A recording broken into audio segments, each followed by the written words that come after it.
नमस्ते, मैं हूं किशोर अजवाणी। आप देख रहे हैं देश का नंबर 1 हिंदी न्यूज चैनल। घड़ी इशारा कर रही है 9 बजे रात का वक्त। 100 बात की एक बात का 100 बात की एक बात में आज जेलेंस्की ने बखमुत की बाजी कैसे पलट दी, चीन के नए विदेश मंत्री ने अमेरिका को सीधी धमकी क्यों दे डाली, सीरिया के बाद इजरायल का अगला निशाना ईरान हो सकता है, और गिरफ्तारी से भाग रहे इमरान खान के कार्यकर्ताओं को पाकिस्तान की पुलिस ने सड़क पर जमकर पीटा।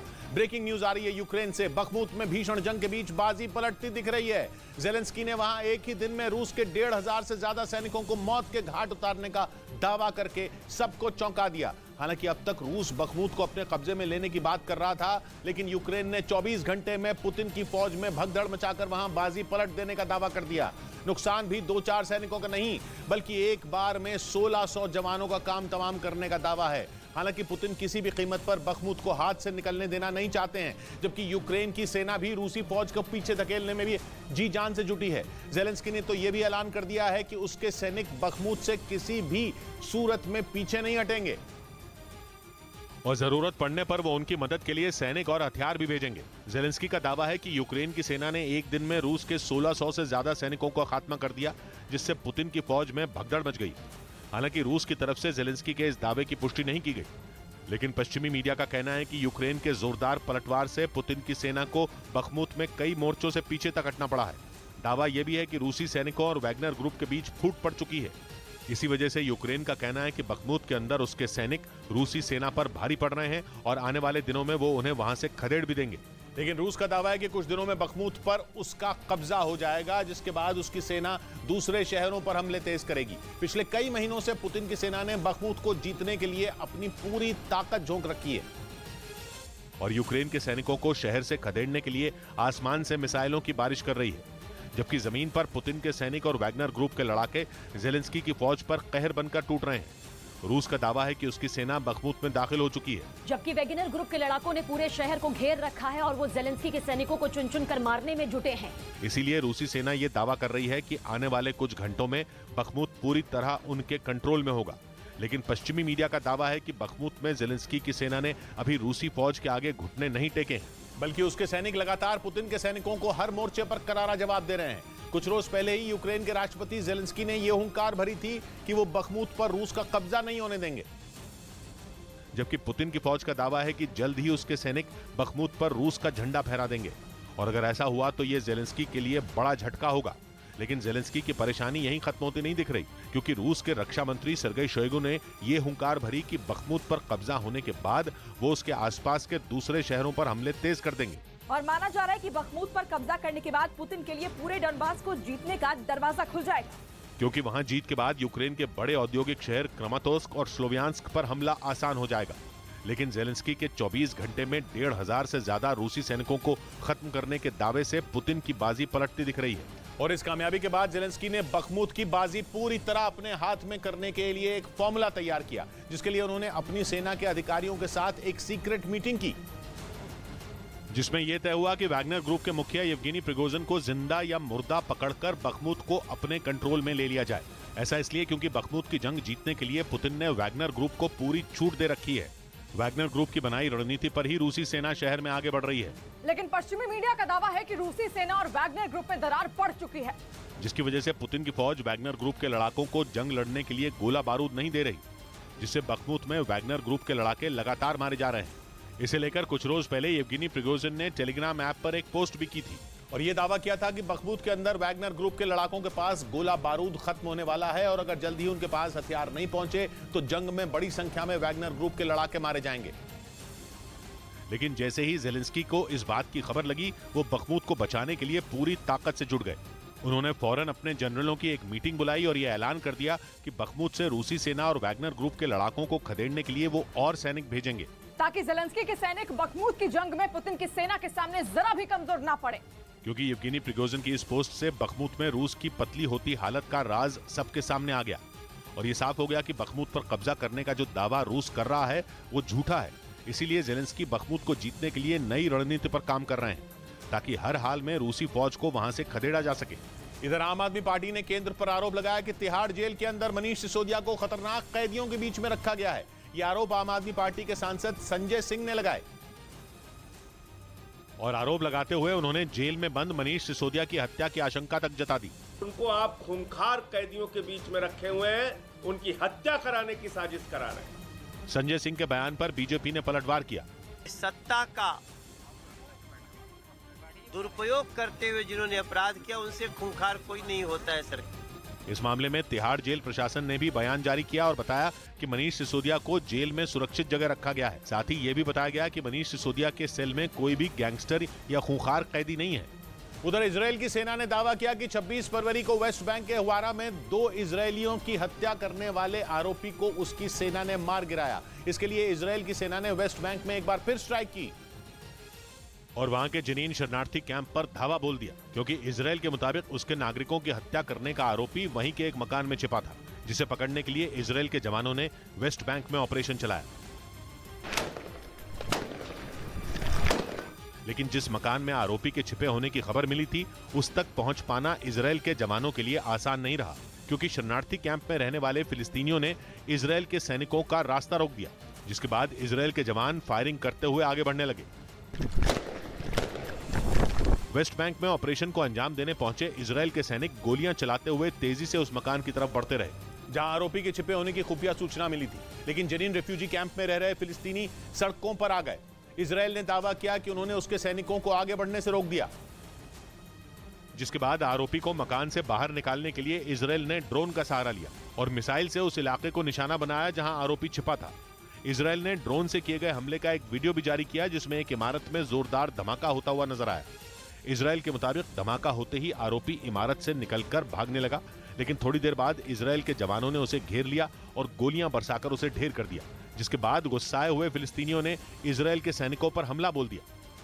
खबर के मुताबिक दोनों के बीच हुए टकराव में फिलिस्तीन के 6 नागरिकों की मौत हो गई, जबकि इजरायल की सेना के 3 जवान भी गोली लगने से बुरी तरह जख्मी हो गए, जिन्हें किसी तरह भीड़ से बचाकर जनीन शरणार्थी कैंप से बाहर निकाला गया। वेस्ट बैंक में इस ऑपरेशन को अंजाम देने के बाद इजरायल ने दावा किया कि उसने हुवारा में हत्याकांड को अंजाम देने वाले को मार गिराया, जिसने 26 फरवरी को वेस्ट बैंक के हुवारा में इजरायल के 2 लोगों की हत्या कर दी थी। और उस हत्याकांड के बाद ही हुवारा में बड़े पैमाने पर हिंसा फैल गई।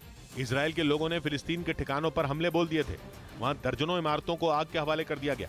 एक रोज पहले भी वहां फिलिस्तीनियों को निशाना बनाया गया और अब इजरायल ने दावा किया कि उसने अपने नागरिकों की हत्या का बदला ले लिया। पिछले करीब 2 महीने से इजरायल लगातार वेस्ट बैंक में हमले बोल रहा है और फिलिस्तीन का आरोप है कि इजरायल के इन हमलों में बड़ी संख्या में उसके नागरिक मारे गए, जिसके बाद फिलिस्तीन ने भी इजरायल को अंजाम भुगतने की धमकी दी। उधर दिल्ली के आबकारी घोटाला मामले में ईडी ने तेलंगाना के सीएम के चंद्रशेखर राव की बेटी के कविता को नोटिस भेज दिया। इस मामले में सीबीआई पहले ही के कविता से पूछताछ कर चुकी है और अब ईडी ने भी उन्हें इस मामले में एक अन्य आरोपी के सामने बिठाकर पूछताछ करने के लिए नोटिस जारी कर दिया। के कविता को ईडी के सामने सुबह पेश होने के लिए कहा गया है, लेकिन उन्होंने ईडी के सामने पेश होने के लिए वक्त मांगा। हालांकि ईडी की तरफ से अभी उन्हें कोई जवाब नहीं दिया गया। इस बीच पाकिस्तान के लाहौर में बैन के बावजूद रैली करने पर इमरान खान के समर्थकों पर पुलिस ने एक्शन ले लिया, जिसमें इमरान ने एक कार्यकर्ता की मौत का दावा किया। वहां उनकी पार्टी पीटीआई यानी पाकिस्तान तहरीक-ए-इंसाफ अपने चुनावी अभियान की शुरुआत करने वाली थी, लेकिन लाहौर पुलिस ने पीटीआई के कार्यकर्ताओं पर लाठीचार्ज कर दिया। इसके साथ ही रैली निकालने जा रहे लोगों को वहां से खदेड़ने के लिए उन पर पानी की बौछार भी की गई। पीटीआई ने आरोप लगाया कि पुलिस ने पानी में तेजाब डालकर उन पर फेंका, जिससे कई कार्यकर्ता बुरी तरह घायल हो गए। हमारे कारकुनों पर केमिकल और तेजाब वाला पानी छिड़का गया। इसके बाद भी जब पीटीआई के कार्यकर्ता वहां से नहीं हटे तो उन पर आंसू गैस के गोले दागे गए, जिससे वहां अफरा तफरी का माहौल बन गया। पीटीआई कार्यकर्ता अपनी जान बचाने के लिए इधर उधर भागते दिखाई दिए। वहीं पुलिस ने अपनी कार्रवाई जारी रखी और रैली में शामिल कई लोगों को गिरफ्तार कर लिया, क्योंकि लाहौर प्रशासन ने पीटीआई को इस रैली की इजाजत नहीं दी थी। इस रैली से पहले ही वहां के प्रशासन ने शहर में धारा 144 लागू कर दी और साथ ही पूरे शहर में अगले 7 दिनों तक रैली न निकालने का आदेश भी जारी कर दिया। लेकिन इसके बावजूद पीटीआई के सैकड़ों कार्यकर्ता सड़कों पर उतर आए। कई तो अपनी गाड़ी लेकर ही इस रैली में शामिल हुए, जिसके बाद पुलिस का गुस्सा उन गाड़ियों पर भी फूट पड़ा। फिर तो कई गाड़ियों के शीशे चकनाचूर कर दिए गए। उनमें बैठे लोग किसी तरह बाहर निकलकर वहां से भागे। पुलिस के इस एक्शन से पूरा शहर जंग के मैदान में तब्दील हो गया। खबर है कि पाकिस्तान के पूर्व प्रधानमंत्री इमरान खान भी इस रैली में शामिल होने वाले थे। उधर ब्रिटेन के पूर्व राजदूत क्रेग मरे ने यह दावा किया कि इमरान खान की सरकार का तख्ता पलट करवाने के लिए अमेरिका की खुफिया एजेंसी CIA ने साजिश रची थी। पिछले साल अप्रैल में अविश्वास प्रस्ताव लाकर इमरान खान को पाकिस्तान के प्रधानमंत्री के पद से हटा दिया गया था, जिसके लिए उन्होंने मौजूदा प्रधानमंत्री शहबाज शरीफ, पूर्व आर्मी चीफ कमर जावेद बाजवा और अमेरिका को जिम्मेदार ठहराया था। पीटीआई यानी पाकिस्तान तहरीक इंसाफ पार्टी की सरकार गिरने के बाद इमरान खान ने अमेरिका के खिलाफ जमकर जहर भी उगला था। उन्होंने ये आरोप लगाया था कि पाकिस्तान और रूस के बीच बढ़ती नजदीकियों की वजह से अमेरिका परेशान हो गया था। इसी वजह से उसने साजिश के तहत उनकी सरकार गिरा दी। और अब ब्रिटेन के पूर्व राजदूत क्रेग मरे ने भी ये दावा किया है कि अमेरिकी खुफिया एजेंसी ने ही एक साजिश रचकर इमरान खान का तख्ता पलट करवाया था। मतलब यह कि इमरान खान अमेरिका की नजर में चुभ रहे थे। ब्रिटेन के पूर्व राजदूत क्रेग मरे का दावा है कि अमेरिका पाकिस्तान में अपने ड्रोन को रखना चाहता था ताकि वो तालिबान के लड़ाकों पर हमला कर सके। लेकिन पाकिस्तान में उस वक्त प्रधानमंत्री रहे इमरान खान इसके लिए तैयार नहीं थे। वो नहीं चाहते थे कि पाकिस्तान के रास्ते अमेरिकी ड्रोन अफगानिस्तान में घुसें और तालिबान के ठिकानों को निशाना बनाएं। उसी दौरान इमरान खान ने स्वतंत्र विदेश नीति के नाम पर यूक्रेन जंग शुरू होने के बाद रूस का दौरा किया था और पुतिन से मुलाकात की थी, जिसका अमेरिका ने विरोध किया था। मतलब यह कि इमरान खान अमेरिका के इशारों पर नहीं चल रहे थे। ब्रिटेन के पूर्व राजदूत क्रेग मरे का दावा है कि इसी बात से अमेरिका इमरान खान से बुरी तरह चिढ़ गया था, जिसके बाद अमेरिकी खुफिया एजेंसी CIA ने साजिश रचकर इमरान खान को सत्ता से हटवा दिया। इधर त्रिपुरा में बीजेपी के माणिक साहा ने दूसरी बार मुख्यमंत्री पद की शपथ ले ली। मुख्यमंत्री समेत कुल 9 विधायकों ने मंत्री पद की शपथ ली। और इस शपथ ग्रहण समारोह में प्रधानमंत्री मोदी, गृह मंत्री अमित शाह और बीजेपी अध्यक्ष JP नड्डा भी मौजूद रहे। त्रिपुरा में 30 साल बाद ये पहली बार हुआ जब लेफ्ट को छोड़कर किसी पार्टी ने सत्ता में वापसी की हो। उधर पश्चिमी मीडिया ने दावा किया कि रूस के राष्ट्रपति पुतिन को क्राइमिया पर बड़े हमले का डर सता रहा है। पुतिन ने क्राइमिया पर 2014 में कब्जा कर लिया था, जिसके बाद अब उन्हें यूक्रेन की जंग के बीच क्राइमिया चिंता हुआ दिख रहा है। क्योंकि यूक्रेन में रूसी सेना का हाल देखकर जेलेंस्की के भी हौसले बुलंद हो गए। वो समझ गए हैं कि पुतिन अपनी सेना का जितना डर दूसरे देशों को दिखाते थे वो हवा हवाई था, जबकि जंग में उतरी उनकी सेना पूरी तरह फिसड्डी साबित हुई। और इसी वजह से कुछ ही दिनों में जंग जीत लेने का दम भरने वाले पुतिन के जवान 1 साल से ज्यादा वक्त से यूक्रेन में जूझ रहे हैं। पश्चिमी मीडिया के मुताबिक रूसी सेना की ऐसी पिटाई देखकर ही जेलेंस्की की नजरें क्राइमिया की तरफ उठ गईं और वो क्राइमिया को वापस छीनने के लिए बड़ा हमला कर सकते हैं, जिसके बाद क्राइमिया हाथ से जाने के खौफ से पुतिन परेशान है। और उन्होंने क्राइमिया को बचाने के लिए तैयारियां भी शुरू कर दी हैं। पश्चिमी मीडिया ने दावा किया कि पुतिन की सेना ने क्राइमिया के समुद्री किनारों की किलेबंदी तेज कर दी ताकि अगर यूक्रेन की सेना हमला करे तो रूसी सैनिक उसका जवाब दे सकें।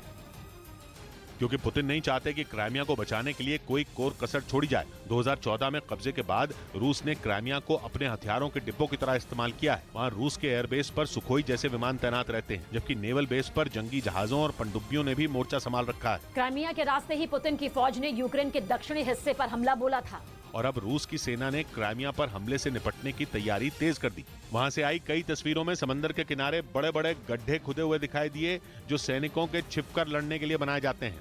इसके साथ ही कई तस्वीरों में लकड़ी के ऊंचे बैरिकेड बने हुए भी नजर आए।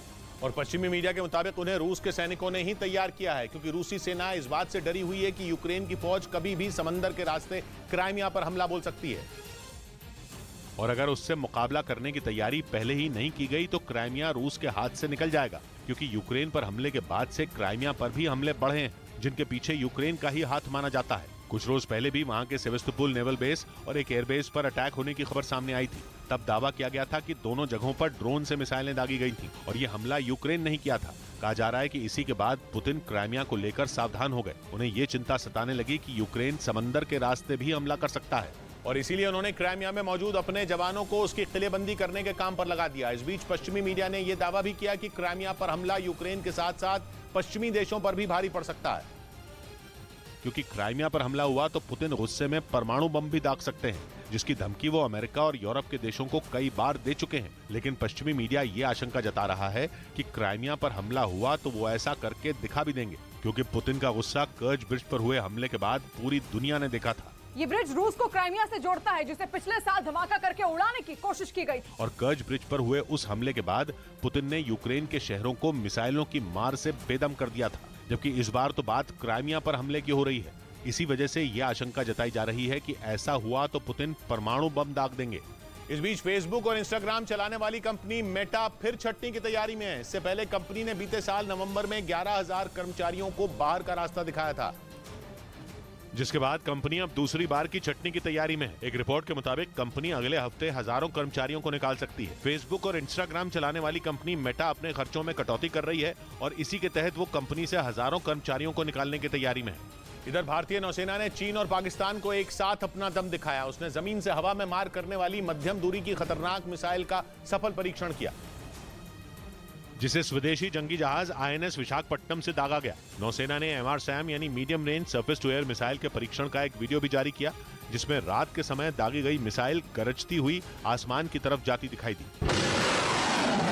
नौसेना ने जिस मिसाइल का परीक्षण किया वो एक एंटी शिप मिसाइल है, यानी वो दुश्मन के जंगी जहाजों से छोड़ी गई मिसाइलों को हवा में मार गिराने के लिए बनी है। और नौसेना के मुताबिक मीडियम रेंज की स्वदेशी मिसाइल ने अपने टारगेट पर बेहद सटीक तरीके से वार किया, जो नौसेना की तरफ से जारी किए गए 30 सेकंड के वीडियो के आखिर में दिखाई भी दिया, जिसमें मीडियम रेंज की इस मिसाइल ने टारगेट के परखचे उड़ा दिए और ये दिखा दिया कि दुश्मन की किसी भी हरकत का मुंह तोड़ जवाब देने की नौसेना की तैयारी कितनी पुख्ता है। नौसेना के मुताबिक उसकी ये मिसाइल एक साथ कई टारगेट को निशाना बना सकती है और ये न सिर्फ दुश्मन की मिसाइल पर हमला करती है बल्कि उसके रडार में आने वाले लड़ाकू विमान और ड्रोन भी इससे बच नहीं पाते।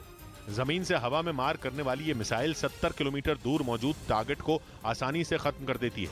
मीडियम रेंज की इस मिसाइल को DRDO और इजरायल एरोस्पेस इंडस्ट्रीज ने मिलकर तैयार किया है, जिसका उत्पादन भारत में ही किया गया है। सितंबर 2021 में भारतीय वायुसेना के लिए इसे जैसलमेर में तैनात करके पाकिस्तान को सख्त संदेश दिया गया था, जबकि पिछले महीने चीन को जवाब देने के लिए आर्मी ने इसे ईस्टर्न कमांड में तैनात किया था और अब नौसेना ने भी दुश्मनों को इस मिसाइल की ताकत दिखा दी।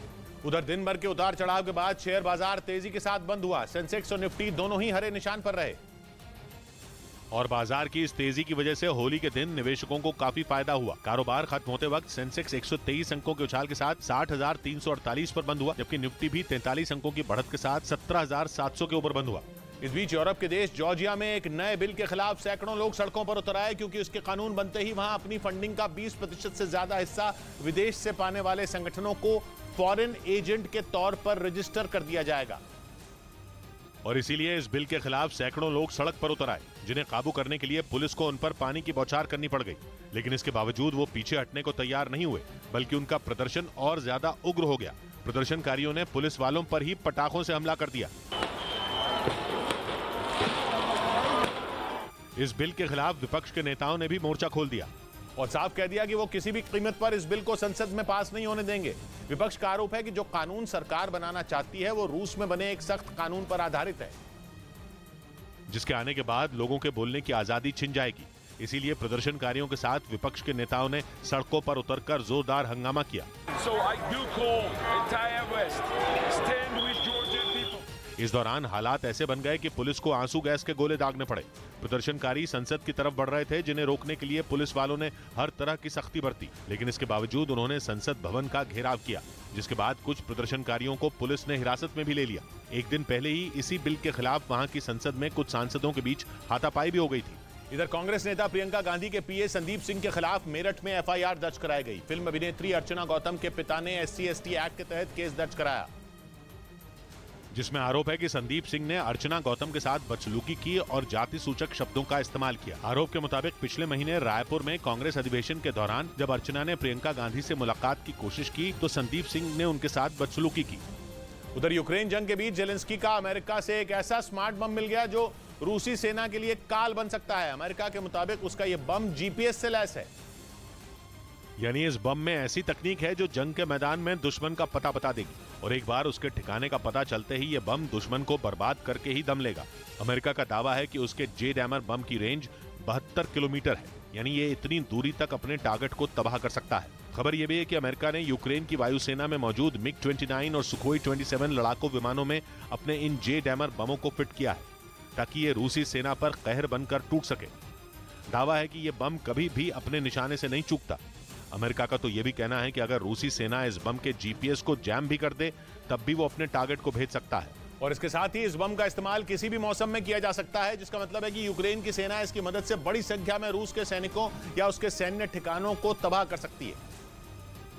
और खबर है कि ज़ेलेंस्की पिछले कई दिनों से अमेरिका से इस बम की मांग कर रहे थे, ताकि वो पूर्वी हिस्से में जारी भीषण जंग में रूसी फौज पर भारी पड़ सकें, जो वहां के कई इलाकों पर लगातार कब्जा कर रही है।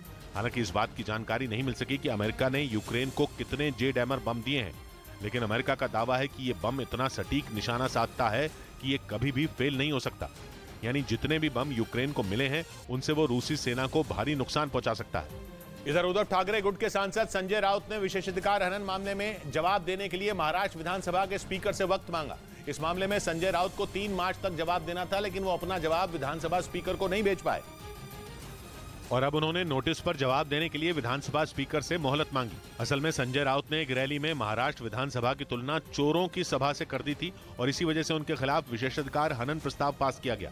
उधर पेंशन सुधार कानून के खिलाफ फ्रांस के कई शहरों में हजारों लोग सड़कों पर उतर आए, लेकिन सबसे ज्यादा हंगामा राजधानी पेरिस में देखने को मिला, जहां प्रदर्शनकारियों की पुलिस वालों से झड़प हो गई, जिसके बाद प्रदर्शनकारियों ने सड़क पर आगजनी शुरू कर दी, जिसे देख पुलिस के भी हाथ पांव फूल गए। हालात ऐसे बन गए कि उन्हें तितर बितर करने के लिए पुलिस ने उन पर आंसू गैस के गोले दाग दिए, लेकिन वो वहीं डटे रहे। उन्होंने ऐसा मोर्चा खोला कि पुलिस भी उनके आगे बेबस हो गई। पेंशन सुधार कानून के खिलाफ फ्रांस के कई शहरों में जोरदार प्रदर्शन देखने को मिला। असल में फ्रांस की सरकार पेंशन सुधार से जुड़ा एक नया कानून जल्द लाने की तैयारी में है, जिसके आने के बाद वहाँ रिटायरमेंट की उम्र 62 साल से बढ़कर 64 साल हो जाएगी, जबकि पेंशन पाने के लिए 43 साल तक काम करना ही होगा। इसीलिए लोग अभी से इसका विरोध कर रहे हैं। इधर गुजरात के सूरत में होली खेलने के दौरान 2 गुटों में झड़प हो गई।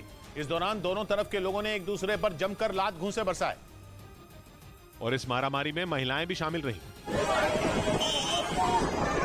बताया गया कि वहां सड़क से जा रहे कुछ लोगों पर किसी ने पानी छिड़क दिया, जिसके बाद कहासुनी शुरू हो गई और विवाद बढ़ने पर मामला मारपीट तक पहुंच गया।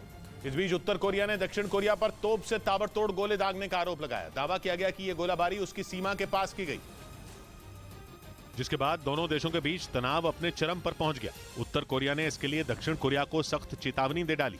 दावा है कि दक्षिण कोरिया की तरफ से यह गोलाबारी अमेरिका के साथ हुई मिलिट्री ड्रिल के दौरान की गई, लेकिन खबर है कि इस गोलाबारी के बाद किम जोंग उन का गुस्सा 7वें आसमान पर पहुंच गया और उन्होंने दुश्मन देशों को सबक सिखाने का पूरा मन बना लिया। दक्षिण कोरिया के खुफिया विभाग के मुताबिक अब वो नई इंटरकॉन्टिनेंटल बैलिस्टिक मिसाइल के परीक्षण करने की तैयारी में जुट गए।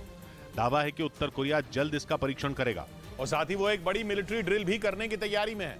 खबर है कि सैन्य अभ्यास के दौरान ही किम जोंग उन अपनी सबसे खतरनाक इंटरकॉन्टिनेंटल बैलिस्टिक मिसाइल का परीक्षण करेंगे, जिसकी रेंज में अमेरिका के साथ दुनिया के कई देश होंगे। यानी उत्तर कोरिया ने अपने कट्टर दुश्मन दक्षिण कोरिया के साथ अमेरिका को भी चेतावनी दे दी, लेकिन इसके बावजूद अमेरिका के रुख में कोई नरमी नहीं आई। वो दक्षिण कोरिया के साथ 13 से 23 मार्च तक एक बार फिर युद्ध अभ्यास करेगा, लेकिन जैसे ही उत्तर कोरिया को यह बात पता चली, उसने संयुक्त राष्ट्र से इस पर रोक लगाने की मांग कर दी। इतना ही नहीं, खबर है कि उत्तर कोरिया ने चेतावनी देते हुए साफ कह दिया कि अगर ये ड्रिल हुई तो अंजाम बहुत बुरा होगा। उसने इसके जवाब में सख्त कार्रवाई की बात तक कह डाली, लेकिन अमेरिका पर उसकी धमकी का कोई असर नहीं हुआ। उसने दक्षिण कोरिया में पहली बार अपना AC-130 लड़ाकू विमान तैनात कर दिया। इधर महिला दिवस पर जयपुर में JCTSL यानी Jaipur city transport services limited की लो फ्लोर बसों में किराया लिए जाने से महिला यात्री नाराज दिखी और आरोप लगाया कि बसों में उनसे जबरन किराया वसूला गया। तो सिटी के बाहर है जो फ्री चलना है, तो सिटी के अंदर है ना, वहाँ पे तो लगेंगे पैसे। हालांकि महिला दिवस पर रोडवेज की बसों में महिलाओं को फ्री यात्रा की सुविधा दी गई, लेकिन लो फ्लोर बसों में उनसे किराया लिया गया। वहीं Jaipur city transport services limited के CMD ने बताया कि महिला दिवस पर महिलाओं को लो फ्लोर बसों में फ्री यात्रा के बारे में सरकार से कोई आदेश नहीं मिला, इसलिए उनको ये सुविधा नहीं दी गई। ब्रेकिंग न्यूज है, यूक्रेन युद्ध पर सितंबर में नॉर्थ स्ट्रीम गैस पाइपलाइन पर हुए हमले में यूक्रेन का हाथ होने की खबर आई है। इस पाइपलाइन के जरिए रूस की नेचुरल गैस जर्मनी तक पहुंचती थी और अब तक रूस पर हमले के आरोप लगते रहे हैं। समुद्र के नीचे से गुजरने वाली इस पाइपलाइन पर हमले ने यूरोप में एक एनर्जी वॉर छेड़ दी है। रूस ने ब्रिटेन पर इस हमले का आरोप लगाया था, लेकिन इस बार सामने आई जानकारी हैरान करने वाली है, क्योंकि अगर यह हमला वाकई यूक्रेन की तरफ से करवाया गया तो यूरोप से यूक्रेन के रिश्तों में तनाव आ सकता है। अगर ऐसा हुआ तो यूक्रेन की जंग का रुख ही बदल जाएगा, क्योंकि ताजा खबरों के मुताबिक अमेरिका की खुफिया एजेंसियां इस हमले में यूक्रेन समर्थकों का हाथ मान रही हैं। हालांकि इस बात के अभी तक उनके पास कोई सबूत नहीं है, न ही कोई आधिकारिक रिपोर्ट दी गई है, लेकिन माना जा रहा है कि यह हमला यूक्रेन के ही किसी समर्थक की तरफ से किया गया। पिछले साल सितंबर में रूस से जर्मनी तक पहुंचने वाली गैस पाइपलाइन नॉर्थ स्ट्रीम 1 और नॉर्थ स्ट्रीम 2 पर हमले किए गए थे। बाल्टिक सागर से गुजरने वाली इस पाइपलाइन को विस्फोटक लगाकर उड़ाने की कोशिश की गई थी और धमाकों के बाद समुद्र में कई दिनों तक गैस का रिसाव होता रहा था। यूक्रेन, जर्मनी और यूरोप के कई देश ही नहीं, अमेरिका भी इस हमले के लिए रूस को दोषी बताता रहा है, जबकि रूस ने हर बार इस हमले में हाथ होने से इनकार ही किया। यहां तक कि रूस तो इस हमले में ब्रिटेन का हाथ होने का अंदेशा जताता रहा। स्वीडन और जर्मनी की जांच एजेंसियों ने इस हमले की जांच सितंबर में ही शुरू कर दी थी और जांच में रूस को शामिल करने से इनकार कर दिया था। जबकि पश्चिमी मीडिया ने तो इसे अंडर वाटर ऑपरेशन करने वाली पुतिन की कमांडो टीम का काम बता दिया था। लेकिन जेलेंस्की के समर्थकों का नाम सामने आते ही पूरा खेल पलट सकता है। खास बात है इस खबर की टाइमिंग। पिछले महीने ही यूक्रेन की जंग को 1 साल पूरा हुआ है और पुतिन ने कुछ बड़े ऐलान किए थे। पुतिन ने अपने भाषण में नॉर्थ स्ट्रीम पर हुए हमले का जिक्र भी किया था। उन्होंने इस हमले में रूस का हाथ होने से तो साफ इनकार किया ही था, साथ ही संयुक्त राष्ट्र सुरक्षा परिषद में निष्पक्ष जांच कराने की मांग भी की थी। इससे पहले कि संयुक्त राष्ट्र सुरक्षा परिषद की तरफ से कोई जवाब आता या इस प्रस्ताव पर वोटिंग होती, हमले में यूक्रेन का हाथ होने की चर्चा शुरू हो गई। क्योंकि जर्मनी की जांच एजेंसियों को भी कुछ ऐसे संकेत मिले हैं कि हमले के तार यूक्रेन से जुड़े हो सकते हैं, क्योंकि जर्मनी की जांच एजेंसियों को की सुई एक संदिग्ध बोट पर अटकी है। जबकि पश्चिमी मीडिया ने तो इसे अंडर वाटर ऑपरेशन करने वाली पुतिन की कमांडो टीम का काम बता दिया था। लेकिन जेलेंस्की के समर्थकों का नाम सामने आते ही पूरा खेल पलट सकता है। खास बात है इस खबर की टाइमिंग। पिछले महीने ही यूक्रेन की जंग को 1 साल पूरा हुआ है और पुतिन ने कुछ बड़े ऐलान किए थे। पुतिन ने अपने भाषण में नॉर्थ स्ट्रीम पर हुए हमले का जिक्र भी किया था। उन्होंने इस हमले में रूस का हाथ होने से तो साफ इनकार किया ही था, साथ ही संयुक्त राष्ट्र सुरक्षा परिषद में निष्पक्ष जांच कराने की मांग भी की थी। इससे पहले कि संयुक्त राष्ट्र सुरक्षा परिषद की तरफ से कोई जवाब आता या इस प्रस्ताव पर वोटिंग होती, हमले में यूक्रेन का। लेकिन सवाल ये उठ रहे हैं कि अगर ये थ्योरी सही है तो नॉर्थ स्ट्रीम पर हमले से यूक्रेन को क्या फायदा हो सकता है? आखिर क्यों यूक्रेन को इस पाइपलाइन पर हमले की जरूरत पड़ी होगी? इसका जवाब भी एकदम साफ है, और वो ये कि यूरोप की निर्भरता यूक्रेन पर बढ़ाने के लिए ये हमला कारगर साबित हुआ। इनमें पहली और सबसे अहम थी नॉर्थ स्ट्रीम 1 पाइपलाइन, जो बाल्टिक सागर से होती हुई जर्मनी तक पहुंचती थी, और दूसरी पाइपलाइन थी जो यूक्रेन से होती हुई पोलैंड तक पहुंचती थी। यूक्रेन में जंग के बावजूद ये पाइपलाइन यूरोप की जरूरत बनी रही थी। लेकिन जब नॉर्थ स्ट्रीम पर हमला हो गया तो यूरोप सिर्फ और सिर्फ यूक्रेन पर निर्भर हो गया। नॉर्थ स्ट्रीम पर हमले के कुछ ही हफ्तों बाद यूक्रेन ने गैस पाइपलाइन बंद कर दी थी और उस वक्त पाइपलाइन की मेंटेनेंस को सप्लाई रोकने की वजह बताया गया था। जंग की शुरुआत से ही यूरोप तक पहुंच रही रूस की गैस पर जेलेंस्की भड़क रहे थे। लेकिन नॉर्थ स्ट्रीम पर हमले के बाद यूरोप को होने वाली गैस की सप्लाई में एक साथ भारी कटौती हो गई। इधर मुंबई एयरपोर्ट पर 30 करोड़ के ड्रग्स बरामद किए गए, जिन्हें 2 विदेशी अपने पेट में छिपा कर लाए। जिन्हें ऑपरेशन कर निकाला गया, उनके पेट से 167 कैप्सूल निकाले गए, जिनकी कीमत 30 करोड़ रुपए बताई गई। मुंबई एयरपोर्ट पर डायरेक्टरेट ऑफ रेवेन्यू इंटेलिजेंस की टीम ने ड्रग्स के साथ उन दोनों विदेशियों को पकड़ा। ब्रेकिंग न्यूज पाकिस्तान से। अनाज के लिए तरस रहे पाकिस्तान में गेहूं की बहुत बड़ी चोरी होने से हड़कंप मच गया है। बताया जा रहा है कि वहां के सिंध प्रांत के सरकारी गोदामों से गेहूं की 4 लाख से ज्यादा बोरियां गायब हैं, जिसकी कीमत पाकिस्तानी रुपयों में 200 करोड़ आंकी जा रही है। ये मामला सामने आने के बाद कई अधिकारियों को सस्पेंड कर दिया गया, लेकिन ये पता नहीं चल पा रहा कि गेहूं की इतनी बड़ी चोरी कैसे हो गई, वो भी तब जब वहां कई महीनों से आटे की भारी किल्लत है, जिससे निपटने के लिए शहबाज शरीफ सरकार ने रमजान पैकेज का ऐलान कर दिया, जिसका मकसद जरूरतमंद लोगों को मुफ्त में आटा देना है, ताकि पाकिस्तान के लोगों को आटे के लिए इधर उधर भागना ना पड़े, उन्हें इसके लिए मारपीट न करनी पड़े, क्योंकि पाकिस्तान पिछले कई महीनों से आटे की भारी किल्लत झेल रहा है। इसकी वजह पाकिस्तान में पिछले साल आई भयंकर बाढ़ है, जिसकी वजह से गेहूं की फसल को तगड़ा नुकसान हुआ था, जिसके बाद गेहूं की सप्लाई न होने से कई शहरों में आटे की कमी हो गई, जिसका नतीजा ये हुआ कि लोग 1-1 किलो आटे के लिए भी दुकानों के बाहर घंटों लाइन में खड़े रहने को मजबूर हो गए। लेकिन ये समस्या दूर होने के बजाय बढ़ती चली गई और हालत ये हो गई कि जो लोग लाइन में लगकर आटा खरीद रहे थे वो मारपीट तक करने लगे। पाकिस्तान के कई शहरों से इस तरह की मारपीट की कई तस्वीरें सामने आई, जिससे पूरी दुनिया में पाकिस्तान की जमकर फजीहत हुई। जिसके बाद वहां की शहबाज शरीफ सरकार ने लोगों के बीच सब्सिडी वाला आटा बांटना शुरू किया, जिसके लिए सरकारी गाड़ियों में आटे की बोरियों को रखकर कई शहरों में भेजा गया। लेकिन इससे भी वहां के हालात नहीं बदले, क्योंकि आटे की बोरियों के लिए वहां गोलियां तक चलने लगी। यही नहीं, कई जगहों पर पुलिस और सेना के जवानों पर इन बोरियों की चोरी का भी आरोप लगा। इसी बीच कुछ शहरों में लोगों ने सब्सिडी वाले आटे की क्वालिटी खराब होने का आरोप लगाया और इसे लेने से इनकार कर दिया। यानी पाकिस्तान में आटे की समस्या अब तक दूर नहीं हो सकी। इसीलिए अब वहां की सरकार ने रमजान पैकेज का ऐलान किया है, जिसके पहले चरण की शुरुआत पंजाब प्रांत से की जाएगी, ताकि 22 या 23 मार्च से शुरू हो रहे रमजान के महीने में जरूरतमंद लोगों को आटा मिल सके। क्योंकि पाकिस्तान के बाजारों में जो आटा बिक रहा है वो इतना महंगा है कि गरीब लोग उसे खरीद ही नहीं सकते। इसी वजह से वहां के लोग पिछले कई दिनों से अपनी ही सरकार को कोस रहे हैं। लेकिन पाकिस्तान सरकार की मजबूरी यह है कि वो चाहकर भी आटे का दाम नहीं घटा सकती। हालांकि पाकिस्तान में सिर्फ आटा ही महंगा नहीं है, बल्कि दाल, तेल, बिजली और पेट्रोल डीजल की कीमतें भी आम लोगों की पहुंच से बाहर हैं। इसके लिए पाकिस्तान की चौपट हो चुकी अर्थव्यवस्था जिम्मेदार है, जिसकी वजह से उसका विदेशी मुद्रा भंडार खत्म होने के कगार पर है, जिससे पाकिस्तान विदेशों से भी जरूरत की चीजें नहीं मंगवा सकता। वहीं IMF समेत उसके दोस्तों ने भी मुश्किल की इस घड़ी में उससे किनारा कर लिया है। ऐसे में पाकिस्तान में आटा समेत दूसरी सभी चीजों की समस्या जल्द दूर होने वाली नहीं दिख रही। इस बीच पाकिस्तान के कब्जे वाले कश्मीर में महंगाई से नाराज लोग बगावत पर उतर आए। वहां मुजफ्फराबाद में सड़कों पर उतरकर सैकड़ों लोगों ने जोरदार प्रदर्शन किया और सरकार पर उनके साथ सौतेला बर्ताव करने का आरोप लगाते हुए जमकर नारेबाजी की। पाकिस्तान के कब्जे वाले कश्मीर में महंगाई ने सारे रिकॉर्ड तोड़ दिए हैं, लेकिन लोगों का आरोप है कि सरकार खाने पीने की जरूरतें भी पूरी नहीं कर रही है। कोई पूछने वाला नहीं है। गरीब आदमी जो है वो रात की 2 वक्त की रोटी के निवाले के लिए तरस रहा है। POK में महंगाई की वजह से आम आदमी के लिए खाने पीने की चीजों का इंतजाम करना भी मुश्किल हो गया है। यही वजह है कि POK के कई हिस्सों में प्रदर्शन तेज हो गए। अब पाकिस्तान के कब्जे वाले कश्मीर के लोग किसी भी कीमत पर पाकिस्तान से आजादी मांग रहे हैं। वहीं कंगाल पाकिस्तान की आखिरी उम्मीद भी टूट गई। बेल आउट पैकेज की आस लगाए बैठे पाकिस्तान को IMF ने बहुत बड़ा झटका दे दिया। कर्ज देने के लिए पाकिस्तान के सामने IMF ने ऐसी शर्त रख दी जिसे पाकिस्तान चाहकर भी पूरा नहीं कर सकता, जिसका सीधा मतलब यह कि IMF से पाकिस्तान को अब अठन्नी की भी उम्मीद नहीं करनी चाहिए। IMF ने ऐसी शर्त रख दी जिसे पूरा करने के बारे में पाकिस्तान सपने में भी नहीं सोच सकता। IMF ने शर्त रखी है कि पाकिस्तान का बैलेंस ऑफ पेमेंट्स नेगेटिव नहीं होना चाहिए। इंपोर्ट और एक्सपोर्ट के अंतर को बैलेंस ऑफ पेमेंट्स कहा जाता है। एक्सपोर्ट ज्यादा होना इसे पॉजिटिव बनाता है, जो अर्थव्यवस्था के लिए अच्छा माना जाता है, और अगर इंपोर्ट ज्यादा हो जाए तो ये नेगेटिव हो जाता है। पाकिस्तान का विदेशी मुद्रा भंडार इस वक्त खाली होने की नौबत है।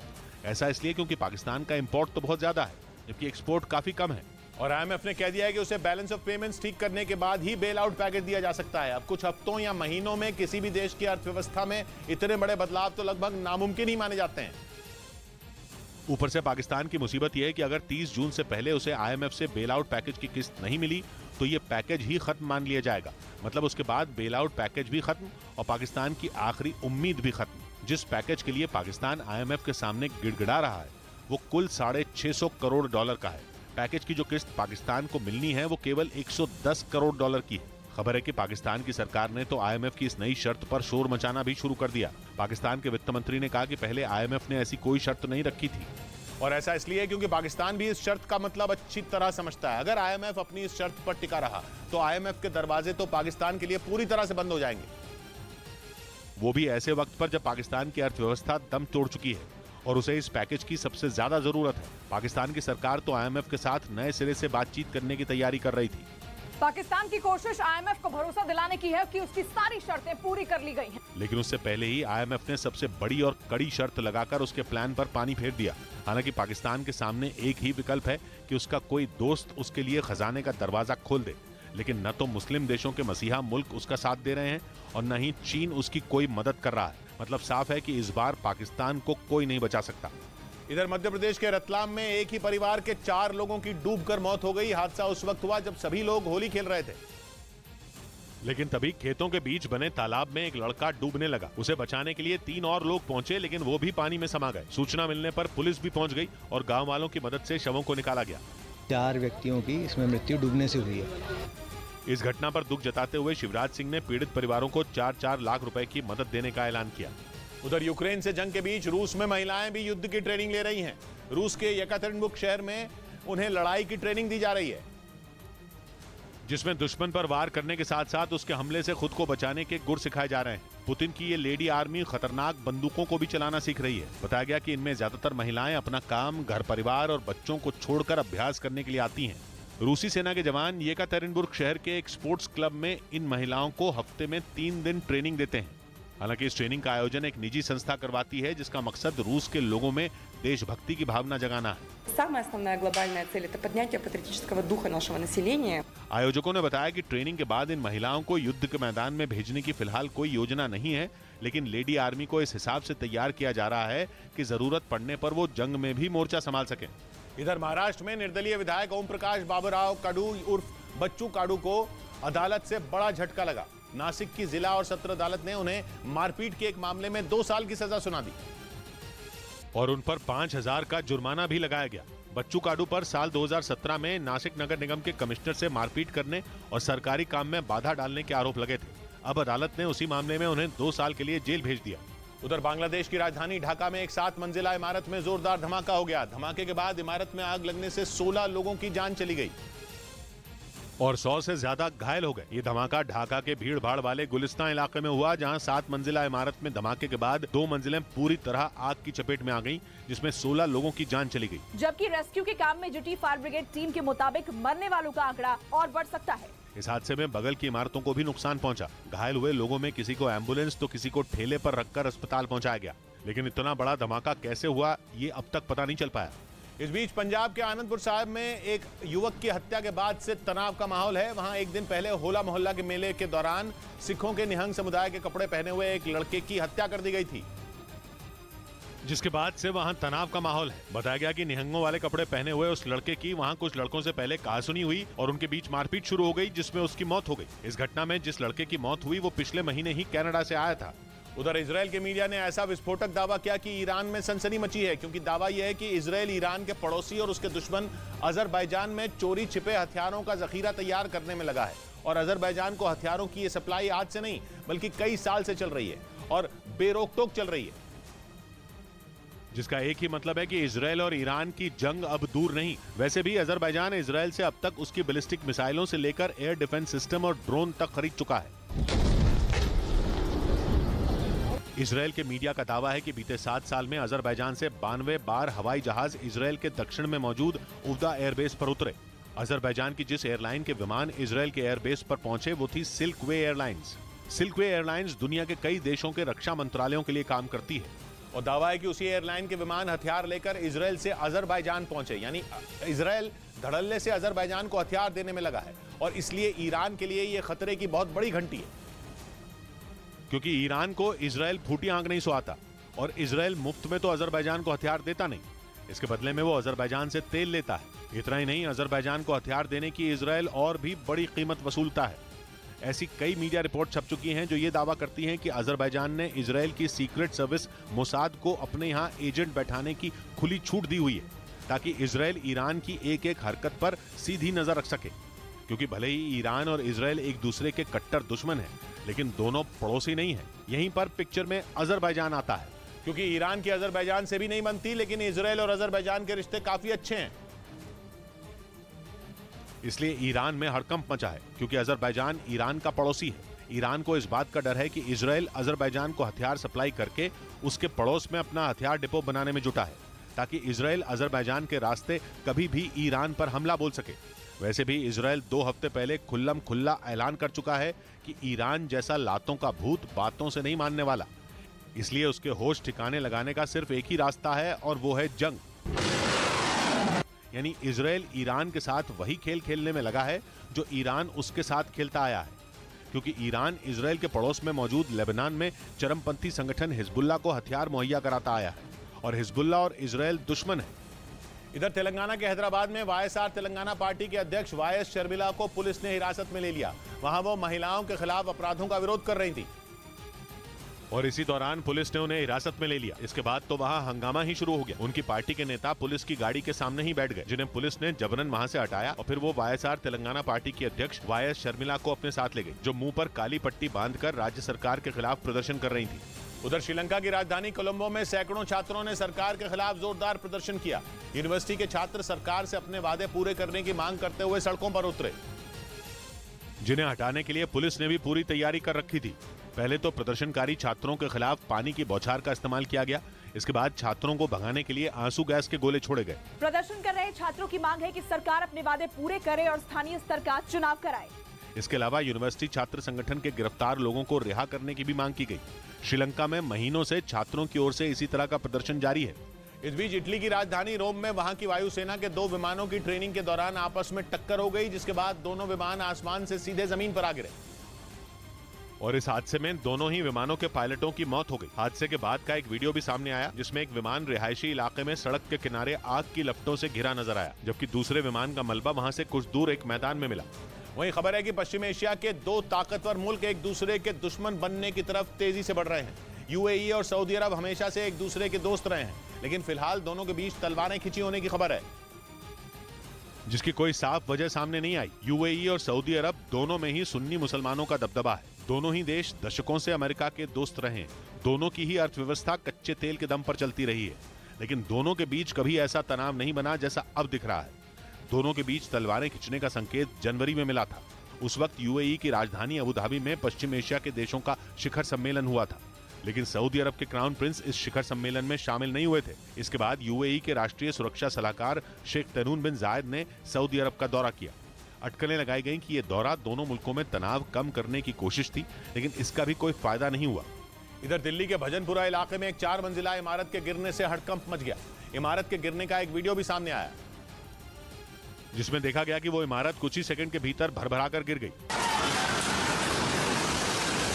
इमारत के गिरते ही वहां अफरा तफरी मच गई। लोग जान बचाने के लिए इधर उधर भागते नजर आए। हालांकि गनीमत ये रही कि इस घटना में कोई भी घायल नहीं हुआ। पता चल गया था कि बिल्डिंग गिरने वाली है, तो लोगों को हटा दिया गया था इससे। लेकिन उस इमारत की चपेट में आने से आसपास की कई इमारतों को नुकसान पहुंचा। बताया गया कि जो इमारत गिरी वो काफी पुरानी थी और उसके ऊपर की मंजिलों में कोई नहीं रहता था। हालांकि नीचे कई दुकानें थी, लेकिन त्योहार की वजह से वो भी बंद पड़ी थी। उधर यूके में अवैध तरीके से घुसने वालों के खिलाफ वहां की सरकार ने कानून लाने की तैयारी कर ली। इसी के साथ ही यूके के प्रधानमंत्री ने साफ कर दिया कि अवैध तरीके से घुसने वालों को हिरासत में लिया जाएगा, जिसके बाद उन्हें वापस उनके देश भेज दिया जाएगा। इतना ही नहीं, अमेरिका और ऑस्ट्रेलिया की तरह ही यूके में भी उन लोगों के दोबारा आने पर बैन लगा दिया जाएगा। ऋषि सुनक पहले ही साफ कर चुके हैं कि नावों पर बैठकर अवैध तरीके से दूसरे देशों से यूके में दाखिल होने वाले लोगों को रोकना उनकी प्राथमिकता है। इस बीच बेलारूस ने दावा किया कि पिछले महीने उसके यहां रूस के जिस A-50 स्पाई प्लेन पर ड्रोन अटैक हुआ था, उसके हमलावर और उसके 20 से ज्यादा साथियों को उसने धर दबोचा। बेलारूस ने उस हमले का ठीकरा यूक्रेन और अमेरिका की इंटेलिजेंस एजेंसियों पर फोड़ा। फरवरी में बेलारूस की राजधानी मिन्स्क के पास रूस के जासूसी विमान पर ड्रोन से हमला हुआ था और दावा किया गया था कि रूस ने अपने जिस A-50 मिलिट्री सर्वेलेंस एयरक्राफ्ट से यूक्रेन में कई टारगेट ढेर किए, वो खुद ही ढेर हो गया। यूक्रेन पर हमला करने के लिए रूस के कई वॉरप्लेन बेलारूस में तैनात हैं। उन्हीं में A-50 भी है, जो एक साथ 60 टारगेट तक ट्रैक कर सकता है। लेकिन बीते महीने रूस के उस A-50 स्पाई प्लेन पर हमला हो गया। तब बेलारूस के सरकार विरोधी एक संगठन ने उस हमले की जिम्मेदारी ली थी और दावा किया था कि रूस का विमान तबाह हो चुका है। लेकिन अब बेलारूस के राष्ट्रपति अलेक्जेंडर लुकाशेंको ने ताल ठोककर कहा कि रूस के विमान को मामूली नुकसान पहुंचा था और जिसने उसे नुकसान पहुंचाया था उस शख्स को बेलारूस ने पकड़ भी लिया है। इधर पंजाब के तरन तारण में पाकिस्तान सीमा के पास BSF के जवानों ने करीब 1 किलो हेरोइन जब्त की। बताया गया कि वहां पाकिस्तान के तस्करों ने सरहद पार से एक पैकेट फेंका, जिसके बाद सुरक्षा में तैनात BSF के जवानों ने उन पर फायरिंग कर दी। हालांकि इस दौरान वो तस्कर वहां से भाग निकले, लेकिन उनका फेंका हुआ पैकेट BSF के जवानों ने बरामद कर लिया। इस बीच भारत ने फैसला किया कि वो 20,000 मेट्रिक टन गेहूं अफगानिस्तान भेजेगा। लेकिन इस बार गेहूं की ये खेप पाकिस्तान के रास्ते अफगानिस्तान नहीं भेजी जाएगी, बल्कि इसके लिए ईरान के चाबहार बंदरगाह का इस्तेमाल किया जाएगा। क्योंकि पिछली बार जब भारत ने पाकिस्तान के रास्ते गेहूं की खेप अफगानिस्तान भेजी थी तो भारी मुश्किलों का सामना करना पड़ा था। तब पाकिस्तान के हालात आज से अच्छे थे, लेकिन अब तो वहां आटे के लिए सड़कों पर मारामारी मची है। अनाज लूटने के लिए हत्या तक हो रही है। ऐसे में पाकिस्तान के रास्ते गेहूं अफगानिस्तान भेजना जोखिम भरा हो सकता है। कहा जा रहा है कि इसी वजह से इस बार पाकिस्तान को किनारे लगा दिया गया और भारत ने गेहूं की खेप ईरान के चाबहार बंदरगाह से अफगानिस्तान भेजने का फैसला किया, ताकि अफगानिस्तान के लोगों का पेट भरा जा सके। क्योंकि तालिबान का शासन आने के बाद से ही अफगानिस्तान बुरे आर्थिक हालात से जूझ रहा है। दुनिया के कई देशों ने तालिबानी शासन को मान्यता नहीं दी और इस वजह से उस पर कई तरह की पाबंदियां भी लगाई गई हैं, जिसने अफगानिस्तान में भी भुखमरी जैसे हालात पैदा कर दिए। जिसके बाद भारत ने उसकी तरफ मदद का हाथ बढ़ाया और भारत ने United Nations World Food Programme के तहत वहां गेहूं भेजने का वादा किया। भारत ने पिछली बार करीब 40,000 मेट्रिक टन गेहूं अफगानिस्तान भेजा था, जबकि इस बार वहां 20,000 मेट्रिक टन गेहूं भेजा जाएगा। लेकिन इस बार ये गेहूं पाकिस्तान के रास्ते नहीं, बल्कि ईरान के चाबहार बंदरगाह के रास्ते भेजा जाएगा। इधर जम्मू कश्मीर सेवा चयन बोर्ड की परीक्षा का काम ब्लैकलिस्टेड कंपनी एपटेक को दिए जाने पर अभ्यर्थी भड़क गए। वो जम्मू में प्रशासन के इस फैसले के खिलाफ सड़क पर उतर आए और विरोध प्रदर्शन करने लगे। उन्होंने इस फैसले को युवाओं के भविष्य के साथ खिलवाड़ बताया। साथ ही जम्मू कश्मीर सेवा चयन बोर्ड से परीक्षा रद्द करने की मांग की। तुरंत प्रभाव से ये कैलेंडर जो है इसको रोल बैक करे। उन प्रदर्शनकारियों ने उपराज्यपाल मनोज सिन्हा से ब्लैकलिस्ट हो चुकी कंपनी एपटेक को परीक्षा का काम दिए जाने पर दोबारा विचार करने की भी मांग की। उधर रूस यूक्रेन जंग के बीच दुश्मन को धोखा देने वाले हथियारों की मांग काफी बढ़ गई है। पिछले 1 साल में इस तरह के हथियारों की डिमांड में करीब 30% तक उछाल देखी गई। क्योंकि टैंक, तोप और बख्तरबंद गाड़ियों जैसे दिखने वाले ये हथियार दुश्मन को न सिर्फ चकमा देने का काम करते हैं बल्कि उसके हमले को भी बर्बाद कर देते हैं। हवा भरकर गुब्बारे की तरह फुलाए जाने वाले इन हथियारों को रेशम जैसी बेहद हल्की चीज से बनाया जाता है ताकि उन्हें मुश्किल से मुश्किल जगह पर लेकर आसानी से जाया जा सके। यूरोपीय देश चेक रिपब्लिक की एक कंपनी हर महीने इस तरह के करीब 50 हथियार बनाती है, जिनमें टैंक, तोप और लड़ाकू विमान समेत 30 से ज्यादा तरह के धोखा देने वाले हथियार शामिल होते हैं। कंपनी के एक अधिकारी ने बताया कि रूस यूक्रेन जंग शुरू होने के बाद उनके हालात बदल गए। हालांकि कंपनी की ओर से यह बताने से इनकार कर दिया गया कि यूक्रेन की सेना जंग में रूस के खिलाफ उनके हथियारों का इस्तेमाल कर रही है।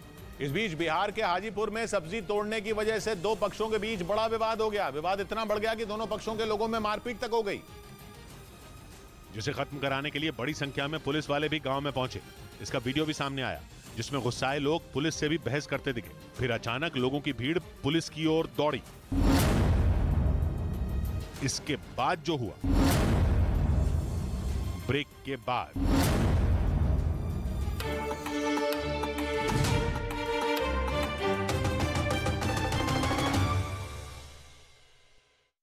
सेना ने दावा किया कि 26 फरवरी को वेस्ट बैंक के हवारा में 2 इजरायलियों की हत्या करने वाले आरोपी को उसकी सेना ने मार गिराया। इसके लिए इजरायल की सेना ने वेस्ट बैंक में एक बार फिर स्ट्राइक की और वहां के जनीन शरणार्थी कैंप पर धावा बोल दिया, क्योंकि इजरायल के मुताबिक उसके नागरिकों की हत्या करने का आरोपी वहीं के एक मकान में छिपा था, जिसे पकड़ने के लिए इजरायल के जवानों ने वेस्ट बैंक में ऑपरेशन चलाया। लेकिन जिस मकान में आरोपी के छिपे होने की खबर मिली थी, उस तक पहुंच पाना इजरायल के जवानों के लिए आसान नहीं रहा, क्योंकि शरणार्थी कैंप में रहने वाले फिलिस्तीनियों ने इजरायल के सैनिकों का रास्ता रोक दिया, जिसके बाद इजरायल के जवान फायरिंग करते हुए आगे बढ़ने लगे। वेस्ट बैंक में ऑपरेशन को अंजाम देने पहुंचे इजरायल के सैनिक गोलियां चलाते हुए तेजी से उस मकान की तरफ बढ़ते रहे जहां आरोपी के छिपे होने की खुफिया सूचना मिली थी। लेकिन जनीन रिफ्यूजी कैंप में रह रहे फिलिस्तीनी सड़कों पर आ गए। इजरायल ने दावा किया कि उन्होंने उसके सैनिकों को आगे बढ़ने से रोक दिया, जिसके बाद आरोपी को मकान से बाहर निकालने के लिए इजरायल ने ड्रोन का सहारा लिया और मिसाइल से उस इलाके को निशाना बनाया जहां आरोपी छिपा था। इजरायल ने ड्रोन से किए गए हमले का एक वीडियो भी जारी किया, जिसमें एक इमारत में जोरदार धमाका होता हुआ नजर आया। इजरायल के मुताबिक धमाका होते ही आरोपी इमारत से निकलकर भागने लगा, लेकिन थोड़ी देर बाद इजरायल के जवानों ने उसे घेर लिया और गोलियां बरसाकर उसे ढेर कर दिया, जिसके बाद गुस्साए हुए फिलिस्तीनियों ने इजरायल के सैनिकों पर हमला बोल दिया। खबर के मुताबिक दोनों के बीच हुए टकराव में फिलिस्तीन के 6 नागरिकों की मौत हो गई, जबकि इजरायल की सेना के 3 जवान भी गोली लगने से बुरी तरह जख्मी हो गए, जिन्हें किसी तरह भीड़ से बचाकर जनीन शरणार्थी कैंप से बाहर निकाला गया। वेस्ट बैंक में इस ऑपरेशन को अंजाम देने के बाद इजरायल ने दावा किया कि उसने हवारा में हत्याकांड को अंजाम देने वाले को मार गिराया, जिसने 26 फरवरी को वेस्ट बैंक के हुवारा में इजरायल के 2 लोगों की हत्या कर दी थी। और उस हत्याकांड के बाद ही हुवारा में बड़े पैमाने पर हिंसा फैल गई। इजरायल के लोगों ने फिलिस्तीन के ठिकानों पर हमले बोल दिए थे। वहां दर्जनों इमारतों को आग के हवाले कर दिया गया। एक रोज पहले भी वहां फिलिस्तीनियों को निशाना बनाया गया और अब इजरायल ने दावा किया कि उसने अपने नागरिकों की हत्या का बदला ले लिया। पिछले करीब 2 महीने से इजरायल लगातार वेस्ट बैंक में हमले बोल रहा है और फिलिस्तीन का आरोप है कि इजरायल के इन हमलों में बड़ी संख्या में उसके नागरिक मारे गए, जिसके बाद फिलिस्तीन ने भी इजरायल को अंजाम भुगतने की धमकी दी। यूक्रेन से बखमुत में भीषण जंग के बीच बाजी पलटती दिख रही है। जेलेंस्की ने वहां एक ही दिन में रूस के 1,500 से ज्यादा सैनिकों को मौत के घाट उतारने का दावा करके सबको चौंका दिया। हालांकि अब तक रूस बखमुत को अपने कब्जे में लेने की बात कर रहा था, लेकिन यूक्रेन ने 24 घंटे में पुतिन की फौज में भगदड़ मचाकर वहां बाजी पलट देने का दावा कर दिया। नुकसान भी 2-4 सैनिकों का नहीं, बल्कि एक बार में 1600 जवानों का काम तमाम करने का दावा है। हालांकि पुतिन किसी भी कीमत पर बखमुत को हाथ से निकलने देना नहीं चाहते हैं, जबकि यूक्रेन की सेना भी रूसी फौज को पीछे धकेलने में भी जी जान से जुटी है। जेलेंस्की ने तो यह भी ऐलान कर दिया है कि उसके सैनिक बखमुत से किसी भी सूरत में पीछे नहीं हटेंगे और जरूरत पड़ने पर वो उनकी मदद के लिए सैनिक और हथियार भी भेजेंगे। जेलेंस्की का दावा है कि यूक्रेन की सेना ने एक दिन में रूस के 1600 से ज्यादा सैनिकों का खात्मा कर दिया, जिससे पुतिन की फौज में भगदड़ मच गई। हालांकि रूस की तरफ से जेलेंस्की के इस दावे की पुष्टि नहीं की गई, लेकिन पश्चिमी मीडिया का कहना है कि यूक्रेन के जोरदार पलटवार से पुतिन की सेना को बखमुत में कई मोर्चों से पीछे तक हटना पड़ा है। दावा यह भी है कि रूसी सैनिकों और वैगनर ग्रुप के बीच फूट पड़ चुकी है। इसी वजह से यूक्रेन का कहना है कि बखमुत के अंदर उसके सैनिक रूसी सेना पर भारी पड़ रहे हैं और आने वाले दिनों में वो उन्हें वहां से खदेड़ भी देंगे। लेकिन रूस का दावा है कि कुछ दिनों में बखमूत पर उसका कब्जा हो जाएगा, जिसके बाद उसकी सेना दूसरे शहरों पर हमले तेज करेगी। पिछले कई महीनों से पुतिन की सेना ने बखमूत को जीतने के लिए अपनी पूरी ताकत झोंक रखी है और यूक्रेन के सैनिकों को शहर से खदेड़ने के लिए आसमान से मिसाइलों की बारिश कर रही है, जबकि जमीन पर पुतिन के सैनिक और वैगनर ग्रुप के लड़ाके जेलेंस्की की फौज पर कहर बनकर टूट रहे हैं। रूस का दावा है कि उसकी सेना बखमूत में दाखिल हो चुकी है, जबकि वैगनर ग्रुप के लड़ाकों ने पूरे शहर को घेर रखा है और वो जेलेंस्की के सैनिकों को चुन चुन कर मारने में जुटे हैं। इसीलिए रूसी सेना ये दावा कर रही है कि आने वाले कुछ घंटों में बखमूत पूरी तरह उनके कंट्रोल में होगा। लेकिन पश्चिमी मीडिया का दावा है कि बखमूत में जेलेंस्की की सेना ने अभी रूसी फौज के आगे घुटने नहीं टेके हैं, बल्कि उसके सैनिक लगातार पुतिन के सैनिकों को हर मोर्चे पर करारा जवाब दे रहे हैं। कुछ रोज पहले ही यूक्रेन के राष्ट्रपति जेलेंस्की ने यह हुंकार भरी थी कि वो बखमूत पर रूस का कब्जा नहीं होने देंगे, जबकि पुतिन की फौज का दावा है कि जल्द ही उसके सैनिक बखमूत पर रूस का झंडा फहरा देंगे और अगर ऐसा हुआ तो यह जेलेंस्की के लिए बड़ा झटका होगा। लेकिन जेलेंस्की की परेशानी यहीं खत्म होती नहीं दिख रही, क्योंकि रूस के रक्षा मंत्री सर्गेई शोइगु ने यह हुंकार भरी कि बखमूत पर कब्जा होने के बाद वो उसके आसपास के दूसरे शहरों पर हमले तेज कर देंगे। और माना जा रहा है कि बखमूत पर कब्जा करने के बाद पुतिन के लिए पूरे डॉनबास को जीतने का दरवाजा खुल जाएगा, क्योंकि वहां जीत के बाद यूक्रेन के बड़े औद्योगिक शहर क्रमातोर्स्क और स्लोवियांस्क पर हमला आसान हो जाएगा। लेकिन जेलेंस्की के 24 घंटे में 1,500 से ज्यादा रूसी सैनिकों को खत्म करने के दावे से पुतिन की बाजी पलटती दिख रही है। और इस कामयाबी के बाद जेलेंस्की ने बखमूत की बाजी पूरी तरह अपने हाथ में करने के लिए एक फॉर्मूला तैयार किया, जिसके लिए उन्होंने अपनी सेना के अधिकारियों के साथ एक सीक्रेट मीटिंग की, जिसमें यह तय हुआ कि वैगनर ग्रुप के मुखिया येवगेनी प्रिगोजिन को जिंदा या मुर्दा पकड़कर बखमूत को अपने कंट्रोल में ले लिया जाए। ऐसा इसलिए क्योंकि बखमूत की जंग जीतने के लिए पुतिन ने वैगनर ग्रुप को पूरी छूट दे रखी है। वैगनर ग्रुप की बनाई रणनीति पर ही रूसी सेना शहर में आगे बढ़ रही है। लेकिन पश्चिमी मीडिया का दावा है कि रूसी सेना और वैगनर ग्रुप में दरार पड़ चुकी है, जिसकी वजह से पुतिन की फौज वैगनर ग्रुप के लड़ाकों को जंग लड़ने के लिए गोला बारूद नहीं दे रही, जिससे बखमूत में वैगनर ग्रुप के लड़ाके लगातार मारे जा रहे हैं। इसे लेकर कुछ रोज पहले येवगेनी प्रिगोजिन ने टेलीग्राम ऐप पर एक पोस्ट भी की थी और ये दावा किया था कि बखमूत के अंदर वैगनर ग्रुप के लड़ाकों के पास गोला बारूद खत्म होने वाला है और अगर जल्द ही उनके पास हथियार नहीं पहुंचे तो जंग में बड़ी संख्या में वैगनर ग्रुप के लड़ाके मारे जाएंगे। लेकिन जैसे ही जेलेंस्की को इस बात की खबर लगी, वो बखमूत को बचाने के लिए पूरी ताकत से जुट गए। उन्होंने फौरन अपने जनरलों की एक मीटिंग बुलाई और यह ऐलान कर दिया कि बखमूत से रूसी सेना और वैगनर ग्रुप के लड़ाकों को खदेड़ने के लिए वो और सैनिक भेजेंगे, ताकि जेलेंस्की के सैनिक बखमूत की जंग में पुतिन की सेना के सामने जरा भी कमजोर ना पड़े। क्योंकि येवगेनी प्रिगोजिन की इस पोस्ट से बखमूत में रूस की पतली होती हालत का राज सबके सामने आ गया और ये साफ हो गया कि बखमूत पर कब्जा करने का जो दावा रूस कर रहा है वो झूठा है। इसीलिए जेलेंस्की बखमूत को जीतने के लिए नई रणनीति पर काम कर रहे हैं, ताकि हर हाल में रूसी फौज को वहां से खदेड़ा जा सके। इधर आम आदमी पार्टी ने केंद्र पर आरोप लगाया कि तिहाड़ जेल के अंदर मनीष सिसोदिया को खतरनाक कैदियों के बीच में रखा गया है। यह आरोप आम आदमी पार्टी के सांसद संजय सिंह ने लगाए और आरोप लगाते हुए उन्होंने जेल में बंद मनीष सिसोदिया की हत्या की आशंका तक जता दी। उनको आप खूंखार कैदियों के बीच में रखे हुए हैं, उनकी हत्या कराने की साजिश करा रहे हैं। संजय सिंह के बयान पर बीजेपी ने पलटवार किया। सत्ता का दुरुपयोग करते हुए जिन्होंने अपराध किया उनसे खूंखार कोई नहीं होता है सर। इस मामले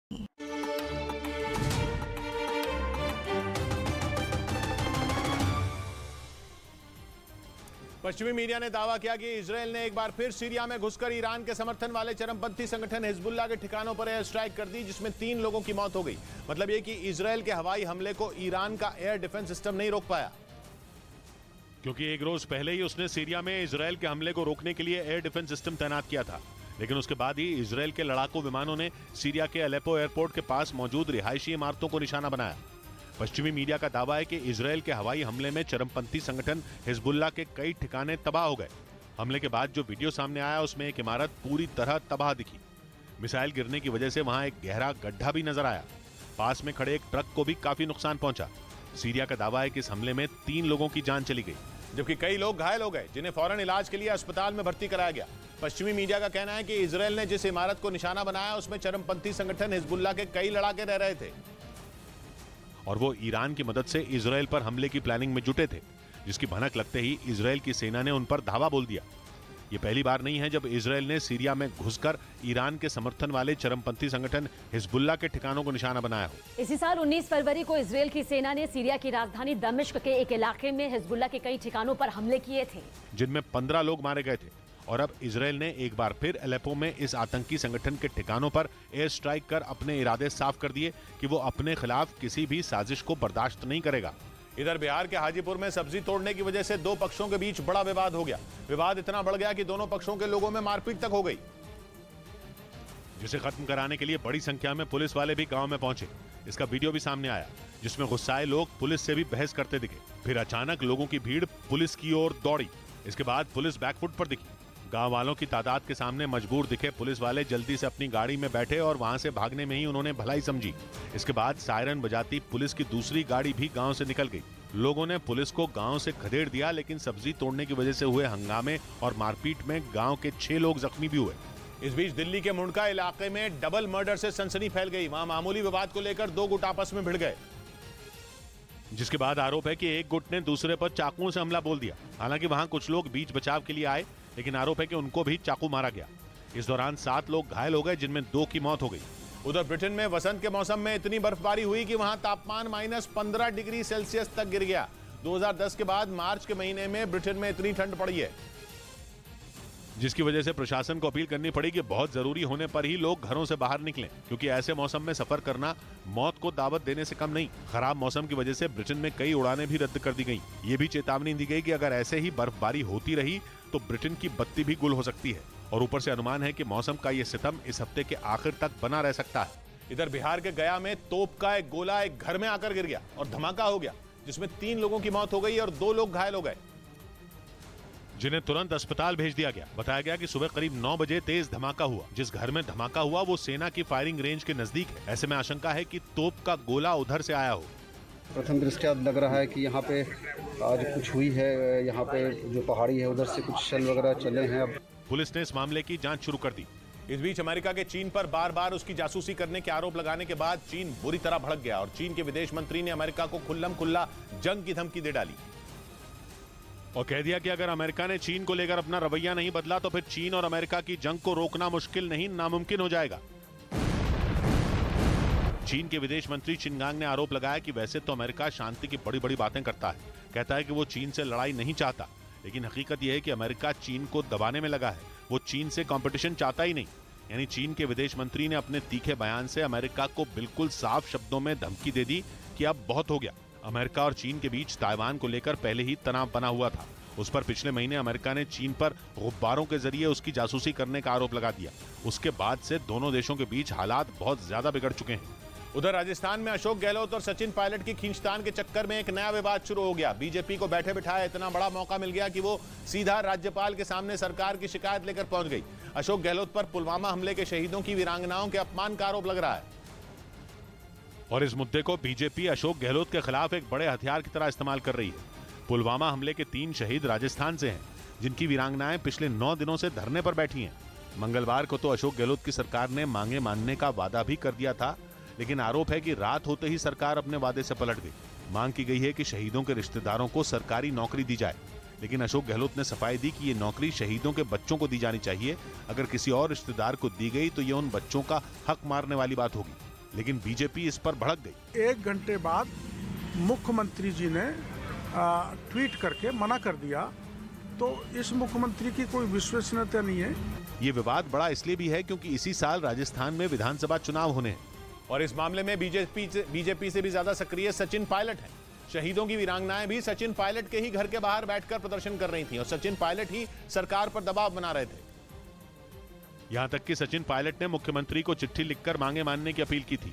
इसीलिए अगर मांगे मान ली जाती तो इसका क्रेडिट सचिन पायलट को जाता। माना जा रहा है कि इसीलिए अशोक गहलोत ने मांगे मानने के बावजूद यू टर्न ले लिया।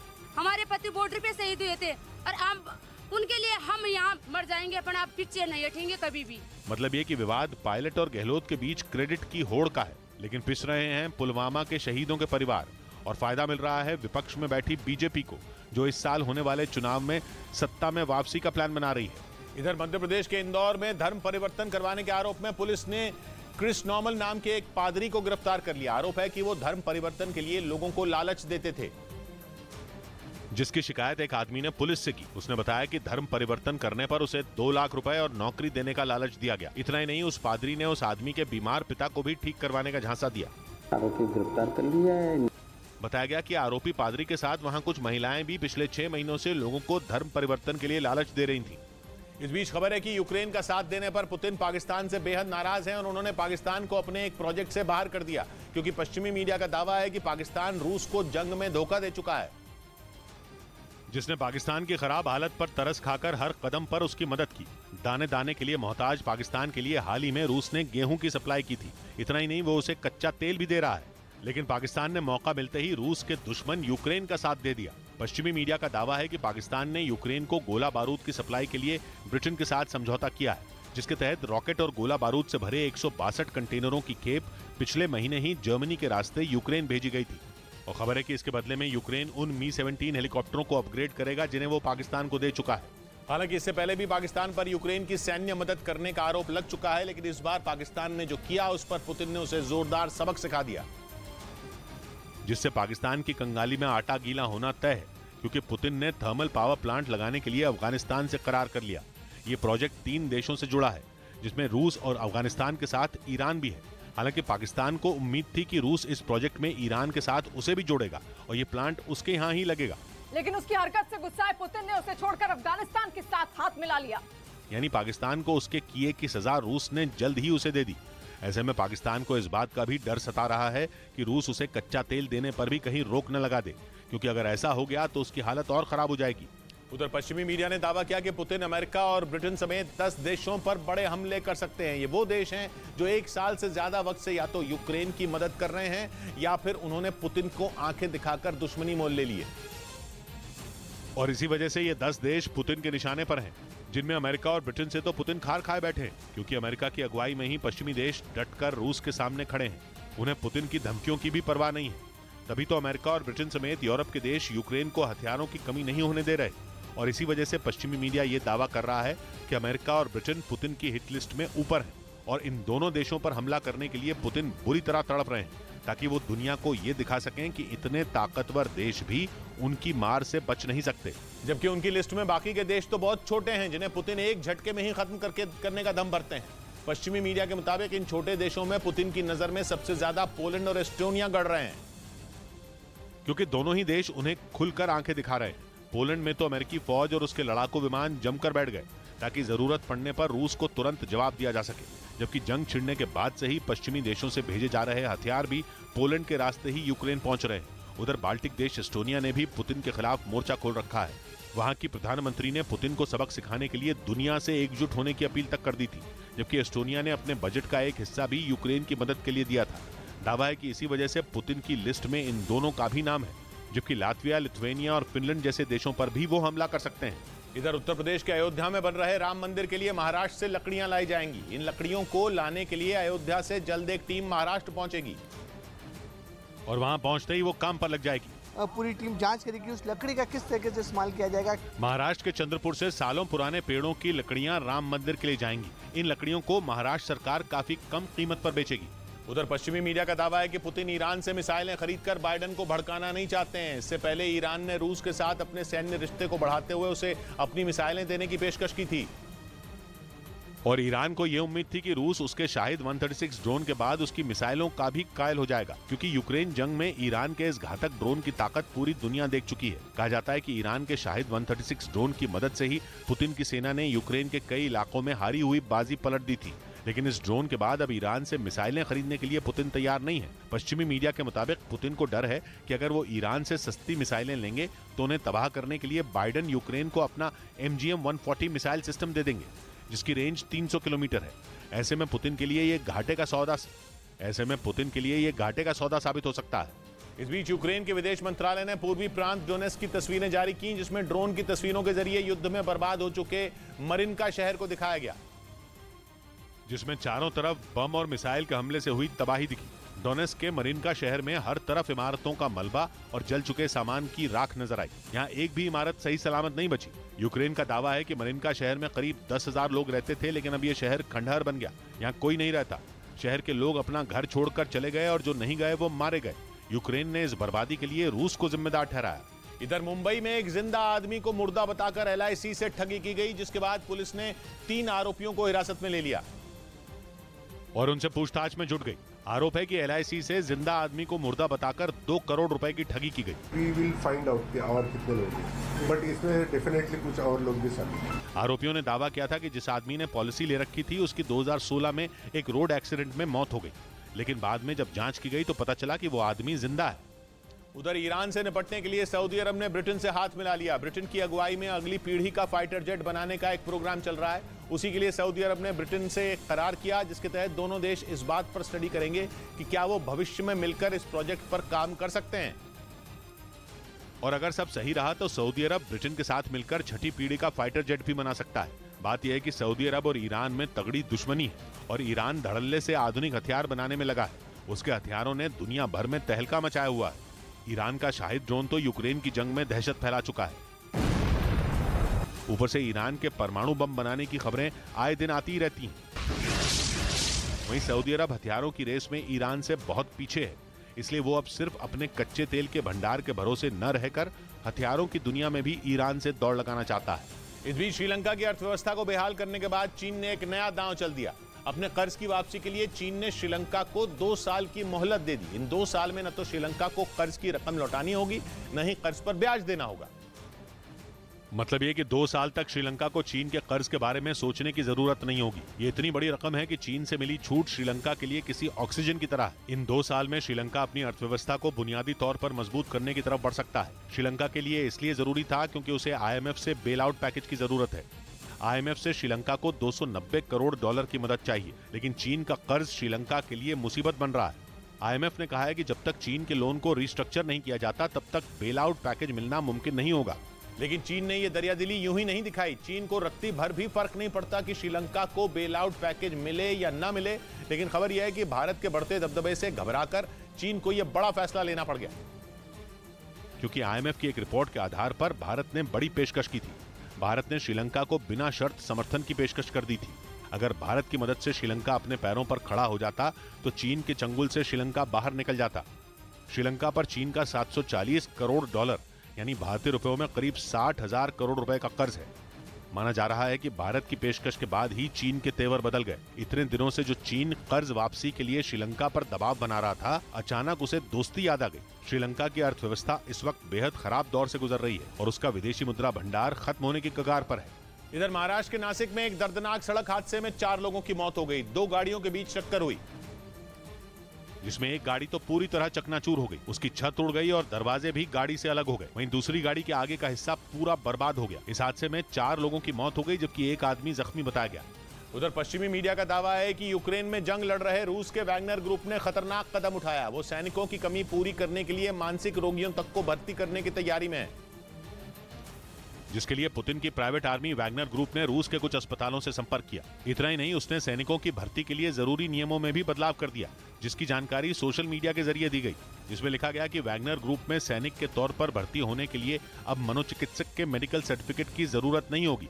जबकि इससे पहले वैगनर ग्रुप ऐसे लोगों की भर्ती भी नहीं करता था जो किसी गंभीर बीमारी से जूझ रहे हैं या फिर किसी तरह का नशा करते हैं। इतना ही नहीं, इस ग्रुप में भर्ती होने के लिए अब पहले की तरह सख्त मेडिकल टेस्ट से गुजरने की भी जरूरत नहीं। यानी सैनिकों की भारी कमी से जूझ रहा रूस का वैगनर ग्रुप अब बीमार लोगों को भी शामिल करने को तैयार है और उसका मकसद किसी भी कीमत पर यूक्रेन में ज़ेलेंस्की और उसकी सेना को जंग में हराना है, जिसके लिए वो कुछ भी करने को तैयार है। यहाँ तक कि वो मानसिक रोगियों को भी हथियार थमा सकते हैं, क्योंकि अमेरिकी खुफिया एजेंसी के दावे के मुताबिक वैगनर ग्रुप को यूक्रेन जंग में भारी नुकसान हुआ और उसने 30,000 से ज्यादा लड़ाकों को खो दिया। इनमें ज्यादातर वो खतरनाक कैदी थे जिन्हें जंग लड़ने के लिए भर्ती किया गया था और लालच दिया गया था कि इसके बदले उन्हें सजा में छूट दी जाएगी। मतलब ये कि दुश्मनों को खत्म करने के लिए वैगनर ग्रुप ने खूंखार कैदियों को भी हथियार देकर युद्ध के मैदान में उतार दिया और अब वो अपने इस मिशन में बीमार लोगों को भी जोड़ने वाला है। इस बीच LAC पर भारत के हाथों बार बार पिटने से बौखलाया चीन भारतीय सैनिकों से निपटने की तैयारी में जुटा है। खुफिया एजेंसियों के मुताबिक भारत से भिड़ने के लिए चीन ने बड़ी संख्या में कोल्ड वेपन यानी भाले और कंटीले डंडे खरीदने का ऑर्डर दिया है, जिनकी बदौलत वो एक बार फिर LAC पर घुसपैठ की कोशिश कर सकता है, क्योंकि वो 2 बार भारतीय सैनिकों के हाथों बुरी तरह पिट चुका है। पहली बार चीन ने 2020 में लद्दाख के गलवान में घुसने की कोशिश की थी। इसके बाद दिसंबर 2022 में अरुणाचल प्रदेश के तवांग में भी चीन ने घुसपैठ की चाल चली थी, लेकिन दोनों ही बार सेना के जवानों ने चीन के सैनिकों को न सिर्फ बुरी तरह पीटा बल्कि उन्हें LAC के बाहर खदेड़ दिया। भारत और चीन के बीच हुए समझौते के मुताबिक LAC पर सेनाएं गोलियों और बमों का इस्तेमाल नहीं करती, जवान सिर्फ हाथों या डंडों का इस्तेमाल करते हैं। खुफिया एजेंसियों का दावा है कि इसी वजह से चीन ने 26,000 कोल्ड वेपन यानी भाले और कटीले डंडों जैसे हथियार खरीदने का ऑर्डर दिया है, जो इस साल के आखिर तक उसे मिल जाएंगे। एक साथ इतनी बड़ी तादाद में इस तरह के हथियारों की खरीद चीन की किसी बड़ी साजिश का हिस्सा हो सकती है, क्योंकि उसे यह पता है कि उसके सैनिक भारतीय फौज के आगे नहीं टिक पाएंगे। इसलिए चीन ने कोल्ड वेपन जुटाने का काम तेज कर दिया, ताकि भारतीय सैनिकों से सामना होने पर उसके सैनिक भाले और कटीले डंडों के दम पर खड़े रहने की हिम्मत जुटा सकें। खुफिया एजेंसियों के मुताबिक भारतीय सैनिकों की मार से बचने के लिए चीन LAC पर तैनात अपने जवानों के लिए हल्के बॉडी आर्मर या यूं कहें कि कवच बनाने में जुटा है। और इस नई तरह के कवच को चीन ये ध्यान में रखकर बना रहा है कि संघर्ष के दौरान उसके सैनिकों के शरीर का ज्यादातर हिस्सा ढका रहे। मतलब ये कि गलवान और तवांग में भारतीय सेना की मार चीन को अब तक परेशान कर रही है, इसलिए वो भारतीय सेना का सामना करने के लिए बड़ी संख्या में कोल्ड वेपन खरीद रहा है। इधर गुजरात के अहमदाबाद में सुबह भारत और ऑस्ट्रेलिया के बीच चौथा टेस्ट मैच खेला जाएगा, जिसे देखने के लिए खुद प्रधानमंत्री नरेंद्र मोदी सुबह 9 बजे स्टेडियम पहुंच जाएंगे। टॉस के वक्त भी वो मैदान पर रहेंगे और उनके साथ ऑस्ट्रेलिया के प्रधानमंत्री भी मौजूद होंगे। दोनों देशों के प्रधानमंत्री के स्वागत के लिए अहमदाबाद के नरेंद्र मोदी स्टेडियम में भव्य तैयारी की गई है। इससे क्रिकेटरों में भी उत्साह नजर आया। Obviously a big day for India here and Australia with the Prime Minister as well. So जब प्रधानमंत्री मोदी स्टेडियम पहुंचेंगे तो वहां बड़ी संख्या में बीजेपी कार्यकर्ता और पार्टी के कुछ विधायक भी मौजूद होंगे। उधर यूक्रेन के राष्ट्रपति जेलेंस्की जंग में घायल हुए सैनिकों से मिलने के लिए लवीव के एक अस्पताल में पहुंचे। रूस के खिलाफ लड़ाई में घायल हुए उन सैनिकों को वहां इलाज के लिए भर्ती कराया गया, जिसके बाद उनका हौसला बढ़ाने के लिए खुद राष्ट्रपति जेलेंस्की वहां पहुंचे। जेलेंस्की ने अलग अलग वार्ड में जाकर घायल सैनिकों का हाल जाना और उन्हें उनकी सेवा के लिए पुरस्कार दिए।